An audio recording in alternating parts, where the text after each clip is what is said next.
mentioned on Monday, one of the more pleasurable duties I have is the introduction of the awardee plenary lectures.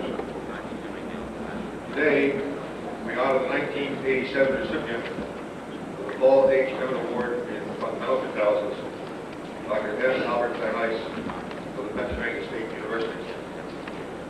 Al received a BS degree in chemical engineering with high honor from Michigan State in 1964. He earned his master's in 1966 and his PhD in 1970, both in chemical engineering from Stanford University. Interspersed during his student days, he worked at Dow Chemical in Midland, Michigan as a special assignments engineer. Lord, what that is.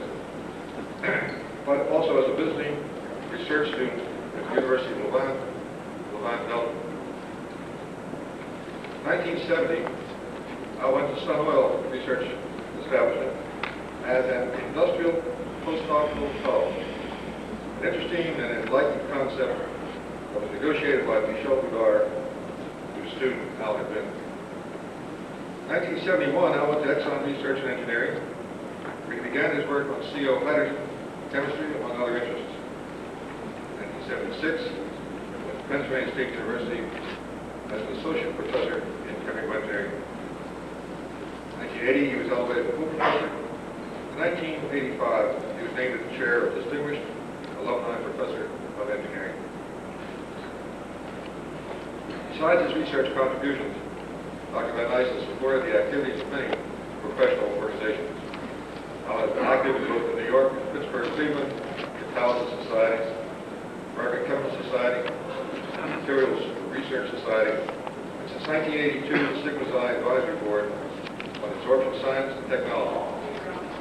He serves on the American Institute of Chemical Engineers Research Committee, Subcommittee on Catalysis. He was chairman of the Board Research Conference on Catalysis in 1982. His 90 publications and 9 patents to his credit. The list of honors that is just too long to give in detail here. I will mention, however, that one of our affiliated clubs, the New York Catalysis Society, gave him their Achievement Award in 1985. Incidentally, Dr. Vannice's office at Penn State is the official office of incorporation of the Catalysis Society. At the beginning, it was Professor Duke Krieger at the University of Pennsylvania. Because we are incorporated in Pennsylvania, mainly for tax-free purposes, we needed an office in that state, and we persuaded Al to use his office. The good news is that to date, no mail has ever had to be delivered there, demonstrating that we have no IRS, SEC, or other problems with regulatory agencies. And I hope it keeps up that way, Al, that you never get any. Dr. Vannice's work has been in the areas of CO hydrogen chemistry, of course, and obviously also absorption, fusion, catalyst preparation, and characterization, and kinetics of surface reactions. Quoting Julian Ross in Applied Catalysis, March of this year, who in turn quoted the November 10th, 1986 current contents, and talked about so-called citation classics on the published technical literature. He cited Dr. Vannice's 1975 paper in the Journal of Catalysis as follows, and I quote here: catalytic synthesis of hydrocarbons from hydrogen CO mixtures over group A metals, Roman numeral 1. The specific activities and product distributions of supported metals by M.A. Vannice, which appeared in Journal of Catalysis 37, 1975, page 449. This paper has been cited in over 315 publications since that date. In his description of the background and consequences of the work, Vannice points out that although the work was considered by some in Exxon, where he then worked, to be too fundamental, it led in due course to a total of 9 patents. To those who attended yesterday's symposium on future directions for handling developments, remember the discussion, you should find that quote rather interesting. The standard citation for the Emmett Award is for outstanding contributions to the science of catalysis. The specific citation for Dr. Vannice is for his discovery of a new catalytic system and its elucidation of the chemistry associated with CO hydrogenation reactions and strong metal support interactions. It's a distinct pleasure to give you the recipient of the 1987 Paul H. Emmett Award in Fundamental Catalysis, Professor Albert Vannice.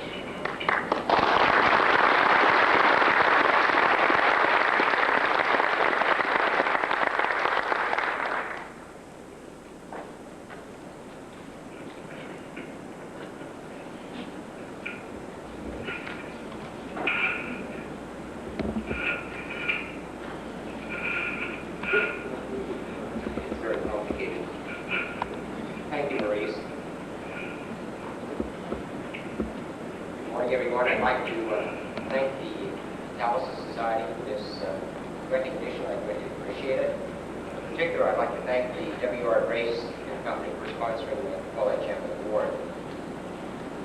The work that I'm going to present this morning involves contributions from many others in addition to myself. And at the end of my talk, I will acknowledge them. Having learned this from what you said this morning, if I receive any literature from the IRS in my office, I certainly hope it's addressed to the Catalysis Society and not to me.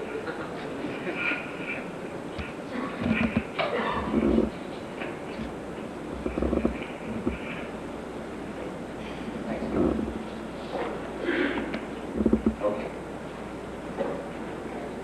I thought I'd start my talk this morning perhaps with a word of admonition in regard to mental support effects. It's commonly termed SMSI. I think many of us have moved somewhat away from that terminology.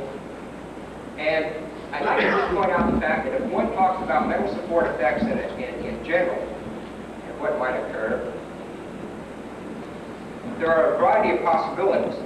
Now, these have been pointed out very nicely in the recent book by Goudard and Dejean-Marie Dussault. I've abstracted some of that information from that book just to point out that things can occur related to changes in mental dispersion, typically using supports to achieve high dispersion. There can be changes in mental particle morphology. We can consider possibilities of dual functionality. We have to, in some cases, consider the possibility of hydrogen spillover. There can be contamination effects, either by the support itself or perhaps material contained in the support. We have concepts such as the early ones of Schwab related to adlineation. In fact, special sites might occur at the interface between the metal and the oxide support. And then finally, we have the possibility of actual electronic interactions occurring between the support and the metal. So there are, in general, a variety of considerations that have to be taken into account when we talk about metal support effects. Now, this is where I'd like to perhaps make a plea to people working in this area. And just to point out that if we discount bifunctional catalysis, where we talk about carbonium ion chemistry that's related to many industrial reactions, I would say that despite the extremely large number of papers that have occurred in the literature, there's a relatively small fraction that has carefully eliminated all other possibilities than those attributable just to the support. And so I would say that we are required, I believe, first of all, to do the best we can in trying to measure specific activities and in particular turnover frequencies so that we can relate rates directly to the available metal surface area. And that's frankly not always easy to do, but we have to do the best we can. The point I'd like to make is that I think we are obliged to eliminate all other possibilities, and this is where many problems come in. We have to make certain that we do not have heat and mass transfer effects that can camouflage differences. We have to carefully eliminate crystallite size effects in the metal component. We have to make certain that we're not looking at effects related to impurities or perhaps the gettering of impurities by different supports. Finally, we have to consider the possibility that in some cases we can have an interaction between the metal and the support such that it's difficult to completely reduce that metal to a zero valence state. And so we have a concern here with the degree of metal reduction. So with this preface, I thought this was a good opportunity just to point this out to the audience. I think we have to be very cautious here in finally unambiguously attributing things to a metal support effect. Having said that, I thought what I would do this morning is perhaps begin at the beginning, as they might say, and go back and discuss some of the early work that started at Exxon that we've carried on at Penn State, review some of the more salient aspects of that, point out some of the changes in direction that we've had as a consequence of our studies, and then end up by discussing where this has led us in some of the current systems that we're investigating. I started this program at Exeter in 1971, working with CO hydrogenation. And we were about 2 years ahead of all the uproar that occurred in 1973 with regard to the oil embargo. We had perceived this was an important area. We did not perceive that this importance would be so apparent so soon. The first thing that we were involved in was determining specific activities, in particular turnover frequencies related to the group 8 metals on common supports such as silica and aluminum. These data were taken from the first publication of this series, describing the comparison of specific activities. In this case, we're looking at turnover frequencies as determined as based on CO chem absorption on alumina-supported group 8 metal catalyst. This was the ranking that had been reported in 1925 by Fischer and his group in Germany. Of course, in those days, they did not have the capability of taking into account variations due to metal surface area and so forth. These were all unsupported catalysts. Taking these factors into account and looking at turnover frequencies, the first thing we found that was really, frankly, rather encouraging was that there were some major changes in regard to specific activities, and the fact that higher dispersions could increase activity and that the relative activities of these metals were, in fact, substantially different than those that had been reported decades earlier. The other interesting aspect here is to note this was published in 1975, this was in 1925. There was essentially a 50-year gap in this case, where few studies had been conducted related to the CO hydrogenation reaction. And this was one of the factors that had intrigued me to become involved in its study. I'm going to first point out some of the aspects that we found in looking at the effective supports upon the catalytic behavior of certain metals. I'm going to first point out what we have found, and I'm going to backtrack a little afterwards to tell why we move toward some of these particular supports. Just to point out that one can, in the CO hydrogenation reaction, find very dramatic effects that can be attributable to the support. Here is a situation looking at platinum. Standard conditions of 1 atmosphere, a hydrogen-CO ratio of 3. We disperse platinum on a variety of supports: Davison silica, silica alumina, 8 alumina. We look at titanium, reduced both at low temperature at 200 centigrade and reduced at high temperature at 500 degrees centigrade. We find that the lowest turnover frequency occurs on the silica-supported catalysts, only about 0.2 times 10 to the minus 3 at these standard conditions, related at 275 degrees centigrade. By going to a more acidic support, such as silica alumina and alumina, we see an order of magnitude enhancement in the turnover frequency, very reproducibly being around 1.5 or so. By putting platinum and titanium under these low temperature reduction conditions where we have very normal absorption behavior, we see a further enhancement in activity, perhaps up to approximately another order of magnitude. But if we go to very highly reduced materials, when the chem absorption capacity drops markedly, if we normalize activity to the remaining available absorption sites, we see quite extraordinarily high turnover frequencies, well over 2 orders of magnitude higher than those on pure platinum metal or platinum silicate. The activation energy, curiously enough, goes up on these titanium-supported metals. Consequently, we cannot attribute the higher activity to a lower activation energy. Very reproducibly, it's 3 to 4 kilocalories per mole higher than the activation energies that we find in silica and alumina-supported catalysts. Now, I mentioned one aspect about crystallite size effect. In these platinum-supported catalysts, we very carefully did experiments to remove any possibility of heat and mass transfer effects, using criteria discussed by Madron and Boudard, and using the Weiss criteria. Then we looked at the effect of crystallite size. With platinum on a single support, platinum and alumina, by various preparative techniques and by simmering the catalyst, we were able to vary the platinum crystallite size from over 1,000 angstroms down to, in fact, now we've gone down to about 10 to 12 angstrom particles. The activity range that we find, the turnover frequency, only varies by by a factor of approximately 2. Even on particles as small as 1.2 nanometers, the turnover frequency was also 1.7. So I think very clearly that for platinum crystallites between 1 nanometer and over 100 nanometers, we find an invariant turnover frequency on the platinum surface. Well, platinum is one metal which showed this very dramatic effect. Turned out that another metal subject to this was palladium, its neighbor in the periodic table. Again, under very standard conditions here, same as before. We put palladium on the same supports that we utilized before. We see the same pattern that we observed with platinum. The least active palladium catalyst was in silica, and it gave us turnover frequencies essentially identical to high purity palladium powder. Putting the palladium on alumina enhanced its activity by a factor more than an order of magnitude. And then finally, the most active catalysts were those obtained by dispersing palladium and titanium. And again, the highest turnover frequencies were those obtained after the catalyst had been reduced at high temperature reduction conditions of 500 degrees centigrade. Again, on the palladium catalyst, we had looked at the effective particle size, varying the crystallite size from 30 angstroms to over 1,000 angstroms. We saw with an experimental error and invariant turnover frequency. There was no trend with crystallite size. Again, allowing us to allocate this variation in activity back to some type of support effect.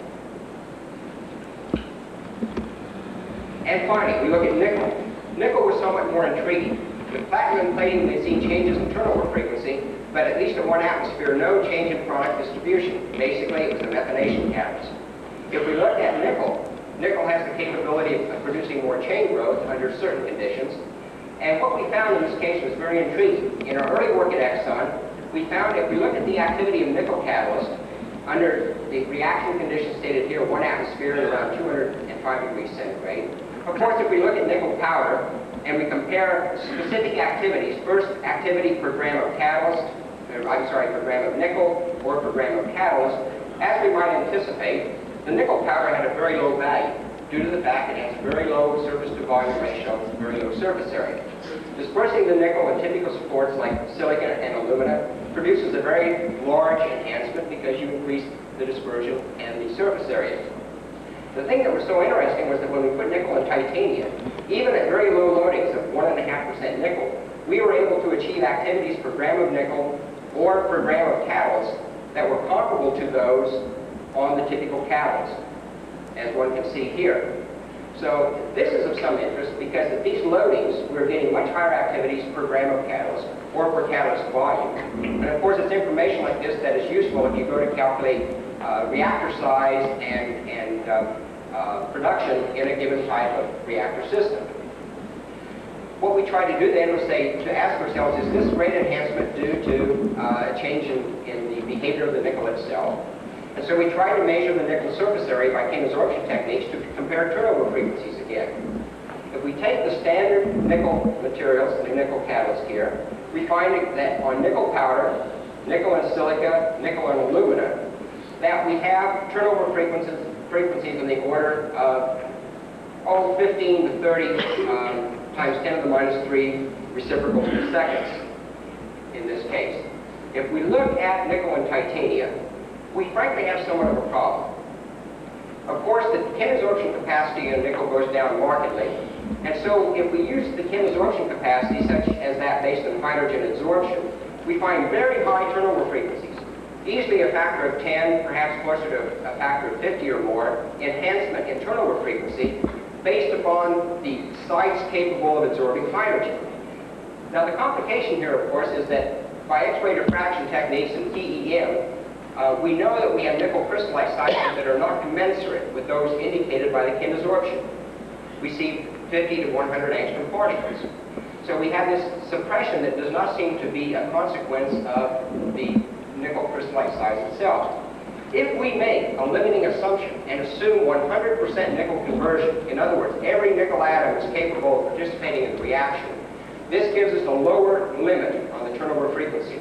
And even with that lower limit, we get values here that are equal to or substantially higher those associated with typical nickel catalysts. In reality, we would anticipate that the true turnover frequencies are probably between these two extremes.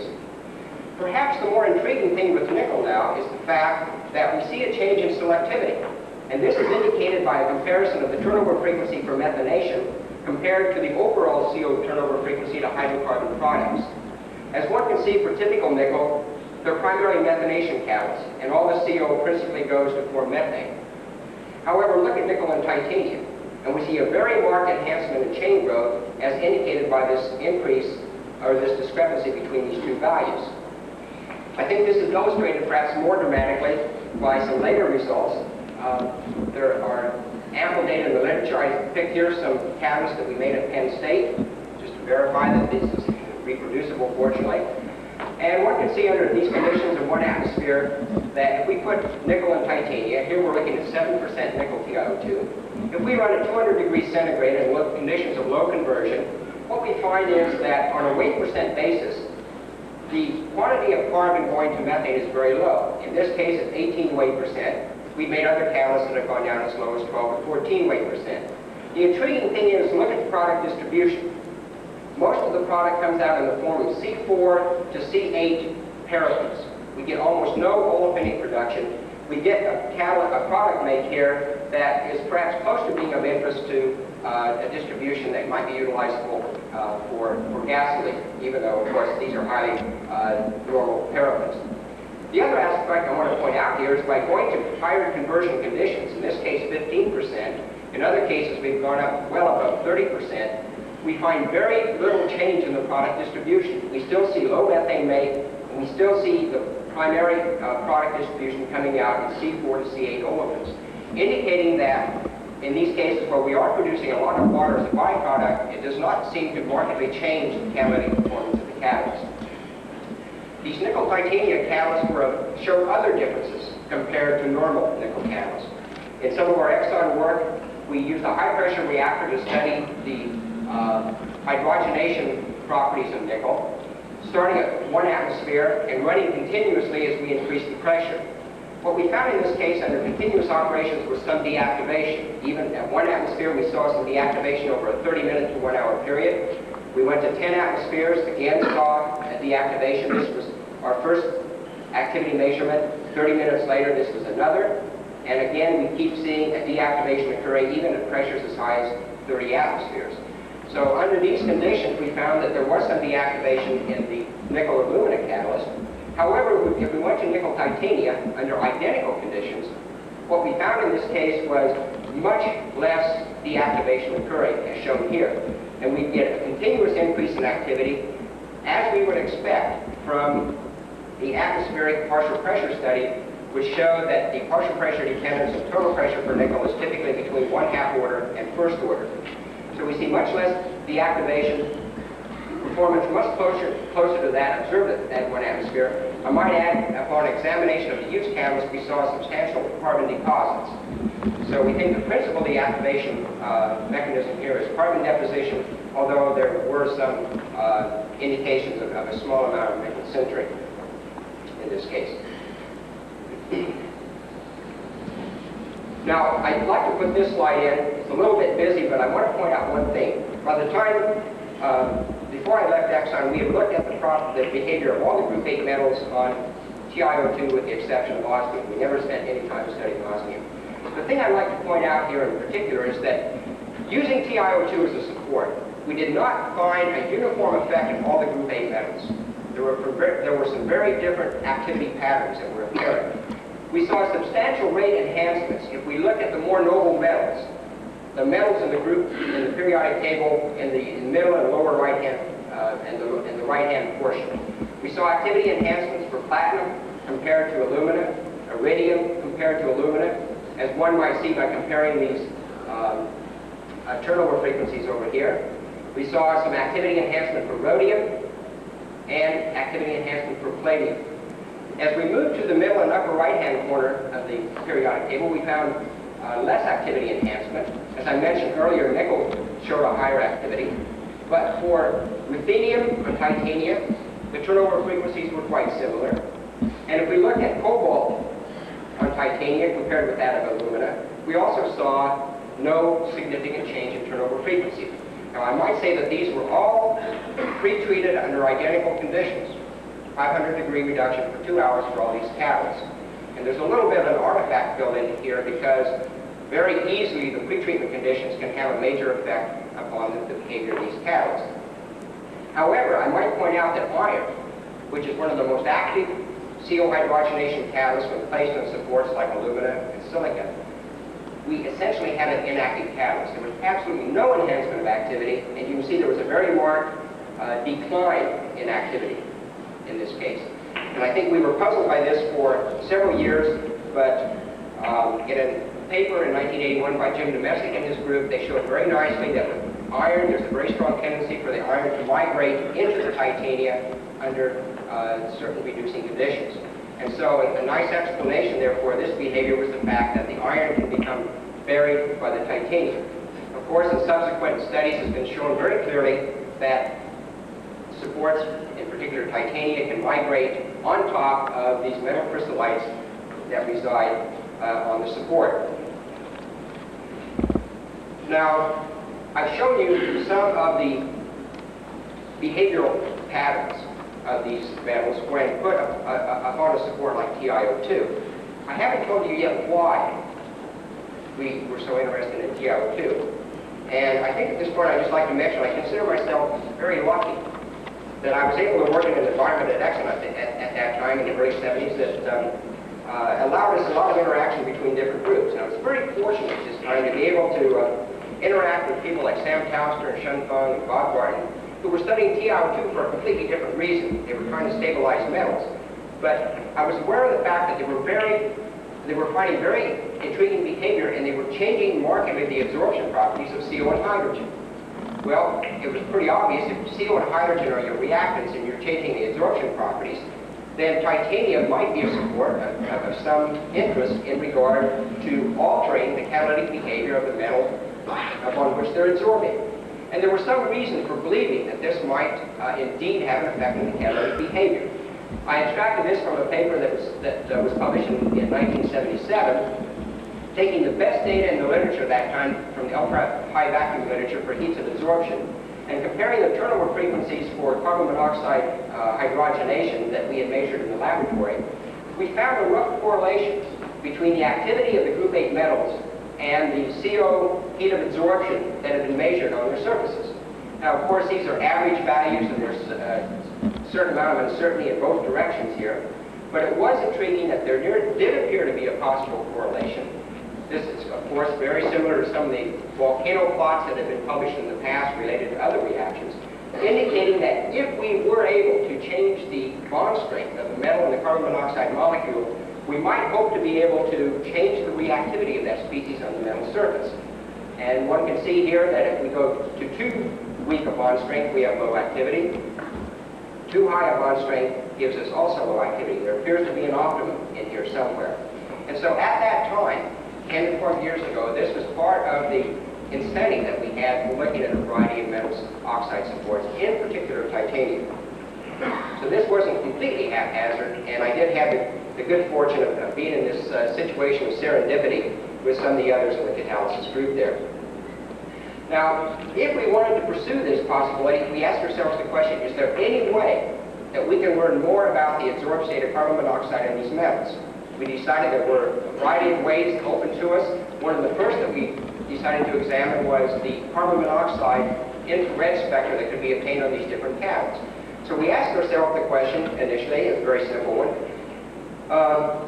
is there any probe that we can make of carbon monoxide, especially under reaction conditions, to see if we can correlate any particular species with the catalytic activity of that particular metal catalyst?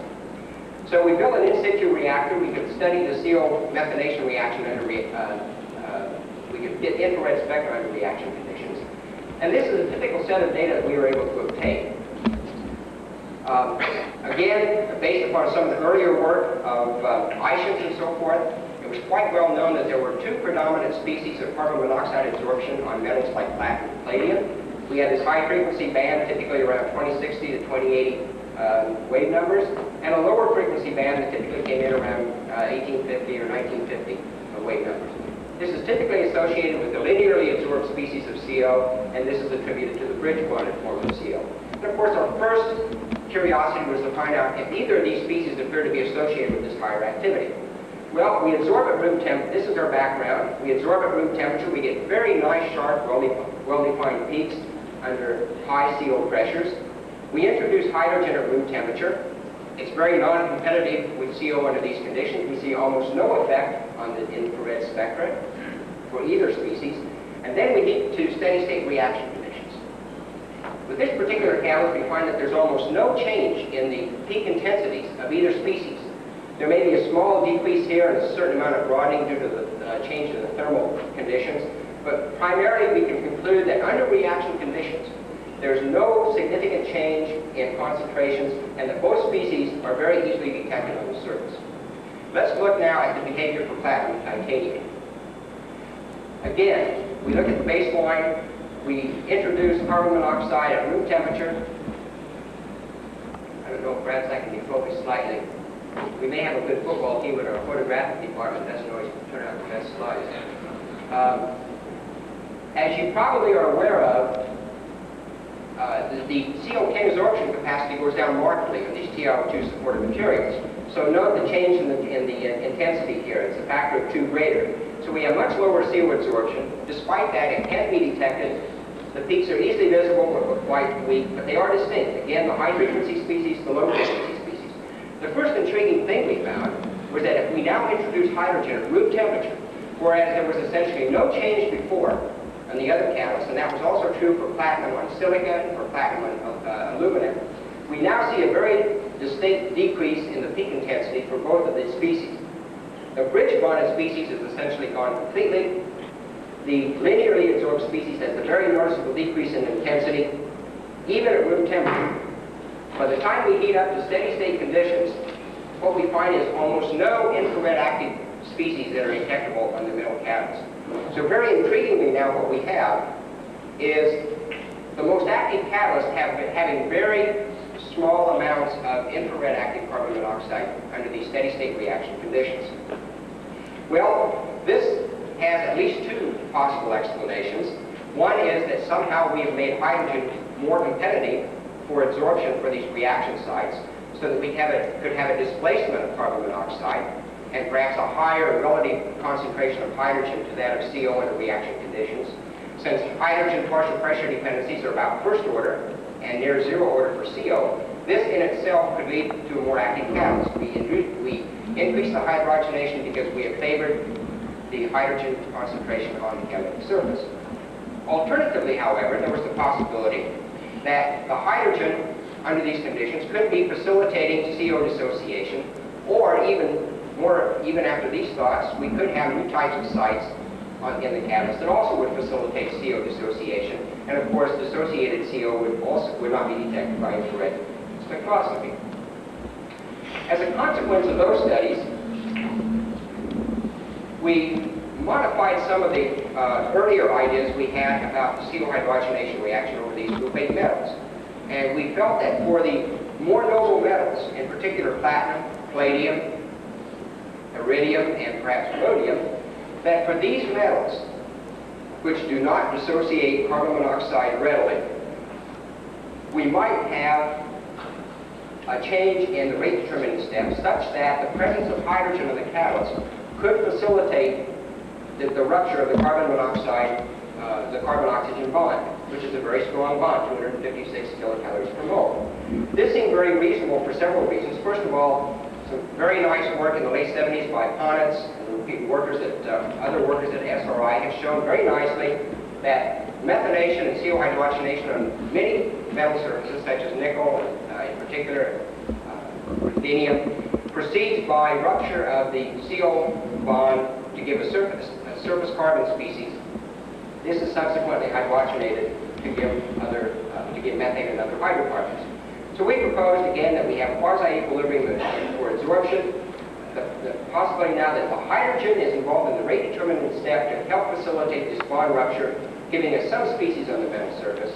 After this slow step is completed, we have a very rapid hydrogenation to methane. This has been shown by numerous studies to be very facile. And of course, oxygen and hydrogen are very happy to react readily on platinum to give us water. Now, under these conditions, if we take this very simple reaction mechanism and approach it using Langmuir and Hinshelwood kinetics, one can sit down and derive a rate expression such that you can obtain a pre-exponential factor A and an apparent activation energy E apparent. This is the rate constant for the elementary step involving hydrogen and CO. Case of A represents the equilibrium absorption constant for either hydrogen or carbon monoxide, where we have the enthalpy of absorption and we have the entropy of absorption. And if one goes through the derivation of this, you can show that the apparent activation energy is the actual activation energy for the rate determining step, altered by the heat of absorption of the two reactants, weighted in by the partial pressure dependency, X and Y. In the pre-exponential term, however, which was perhaps of more interest to us, we find that the pre-exponential factor is affected by two aspects. First of all, as anticipated, we have the entropies of absorption that come in to modify the expression in the exponential term. But in addition, we have this value of M, which represents the active sites associated with this particular reaction. Now, at this point, we became very interested in asking ourselves a question for two reasons. We knew that the absorption of hydrogen and carbon monoxide could be decreased markedly in titanium-supported metals. But it had become quite clear by the late 70s that there were two ways in which this could happen.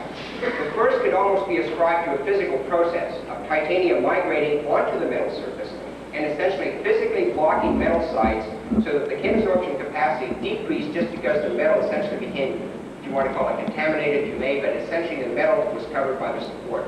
Alternatively, however, especially if there was a strong electronic effect, one might postulate that the decrease in absorption comes about because of a decrease in the heat of absorption, which decreases the equilibrium absorption constant, straightforward linear isothermal behavior. We wanted to try to see if we could determine which of these two factors seem to predominate in being able to explain this decrease in absorption. In addition, particularly when one focuses in on the heat of absorption, one might say that a change in the heat of absorption could have a very significant effect upon the catalytic properties of that particular catalyst system. So we had, in that case, two factors that drove us to try to utilize another technique to examine these catalysts more completely. We took a commercial differential scanning calorimeter, we modified it extensively to be able to do the experiments that we wanted to do, and then we were able to utilize this to measure integral isothermal heats of absorption of hydrogen and CO in various metals. We've looked extensively at platinum and palladium, and I'm just going to summarize these results here. I'd just like to point out that after we had removed many of the problems in the system so that we knew it was working dependently, we were able to measure heat of absorption of hydrogen on a variety of supported platinum catalysts. If we look at what I would consider to be typical platinum catalysts, we see that the hydrogen heats of absorption are very similar. If we look at the total hydrogen absorption under equilibrium conditions of 75 torr, we see integral values of around 14, 15 kilocalories per mole. If we look at the irreversibly absorbed hydrogen, which is that which cannot be pumped off at room temperature after an hour of evacuation, we see as expected higher values. If we look at the platinum and titanium, we do not see a dramatic effect. We do see a slight decrease in absorption. It should be pointed out, however, that these experiments are much more difficult to make. The experimental area is larger just because the hydrogen absorption is so much lower. But regardless, it's not a dramatic decrease, even though we believe it's probably a small decrease in the heat of absorption. However, probably not enough to account for this orders of magnitude decrease of hydrogen absorption. If we compare our results, particularly in the right-hand column for the strongly absorbed hydrogen, but we can compare either one here, we find that based on some work by McCabe and Schmidt, if looking at hydrogen absorption at different platinum crystalline planes, we take their data, extrapolate to saturation coverage, and integrate, we get values from their results that are in very nice agreement with those that we measure directly using our calorimeter. So we had some confidence here that the values that we were measuring seem to be very reasonable. In addition, these values here of around 14 kilocalories per mole are very similar to those measured by Lance and Gonzalez on a platinum silicon catalyst. Remember, I mentioned before we had this consideration about metal crystallite size effects. Very recently, we've been focusing on that by taking a single support, which is silica, and preparing a variety of platinum catalysts with different dispersions. We then measure the hydrogen heat of absorption, that's the lower value, and the carbon monoxide heat of absorption, the upper value. On these catalysts, we have varied the platinum crystallite size from high purity bulk platinum with about 1.5 micron sized particles, all the way down to particle sizes in the order of 10 to 15 angstroms. We have prepared these by a variety of techniques, including a set of catalysts, highly dispersed catalysts down here that we received from Greg Ozing, who had made highly dispersed platinum using triethylene triethylene platinum. We have made ours by ion exchange and incipient wetness techniques. The point here, if we vary the platinum crystallite size over this range, I would say with an experimental error, we do not see any significant change in the heat of absorption. If we look at carbon monoxide, we don't see any significant change in this region. However, I think there's still a possibility that we may see some slightly higher values on these small crystallites. If we draw this line across here compared to the large crystallites, statistically these points, even though they scatter, they do seem to lie above this line. As I mentioned, these values are very close to 14 kilocalories per mole, very close to the values of Lance and Gonzalez. These values range between 25 and 30, for the most part around 30 kilocalories per mole. So I think in this case for platinum, we can discount any significant crystallite size effect on these heat of absorption values, at least for particles larger than 12 to 15 angstroms. For carbon